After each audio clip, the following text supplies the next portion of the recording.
Привет! Знакомься, это беспроводные наушники AirBuds X1, так называемый выбор Honor или Honor Choice. Наушники от молодого производителя Moisen, которые не так давно вылетели из-под крыла китайского гиганта. Однако также бытует мнение, что это некий саббренд Honor или что-то около того, ведь с недавних времен их даже начали продавать на международном рынке. И несмотря на то, что я заказывал их из Китая, у меня на руках именно глобальная версия этих ТВС-ок. Но в любом случае, каково бы ни было их происхождение, для меня важно только одно – насколько качественно за свою стоимость сделан данный продукт. И вот в сегодняшнем своем ролике я тебе расскажу, что же из себя представляют эти беспроводные наушники. Поставляется AirBuds X1 в коробке из плотного толстого картона цвета морской волны, которая внешне очень прям напоминает упаковку Honor FlyPods Lite. Комплект поставки здесь стандартный, в него входит зарядный кейс с наушниками, краткое руководство пользователя на русском языке, комплект сменных амбушюр и кабель для зарядки с интерфейсом USB-C. Кейс и наушники выполнены из белого глянцевого пластика, сам материал здесь немного попроще в сравнении с таковым в Honor FlyPods Lite, но и не самый дешманский. В руке устройство лежит приятно. На передней стороне кредла имеется единственный светодиодный индикатор состояния, который в обычном режиме горит синим свечением, а в процессе зарядки красным. Никаких кнопок активации как внутри, так и снаружи корпуса нет. Петля крышки пластиковая и не имеет доводчика, открывается свободно без фиксации, а в закрытом состоянии держится плотно на магните. Габаритные размеры кейса по длине, ширине и высоте это 60, 28 и 43 мм соответственно. Емкость встроенного аккумулятора составляет 500 мАч, а в каждом наушнике по 55, так что в теории автономность должна быть приличная, и в принципе так оно примерно и есть. Дело все в том, что конкретно в моем случае во время теста на 100% громкости правый наушник сдался на отметке в 4 часа и 11 минут, после чего остался играть только левый, уровень заряда на котором показывал 60.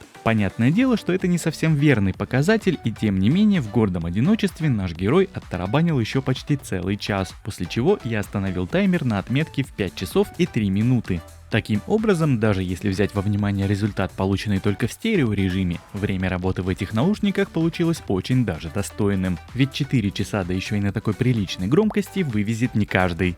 Сами наушники по форме отдаленно напоминают яблочные AirPods Pro. В мои уши они сели просто как влитые. Такое ощущение, что их форму делали по слепку моего уха. Вот так идеально они мне подошли. На внешней стороне в районе сенсорной области расположено по одному светодиоду состояния. Горят они не ярко и только в тот момент, когда воспроизведение стоит на паузе. И вот по управлению функциями мультимедиа жесты здесь следующие.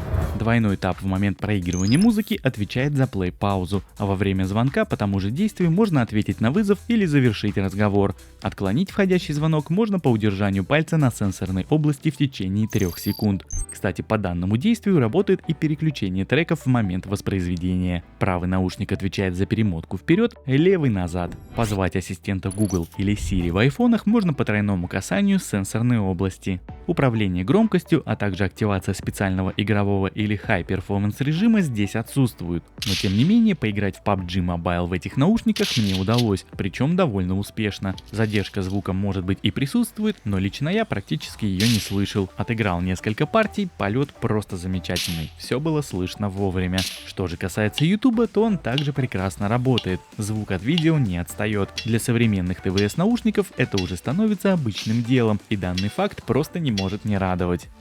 Подключение к смартфону происходит в момент открытия крышки кейса. Наушниками можно пользоваться как вместе, так и по отдельности, оставив один на зарядке.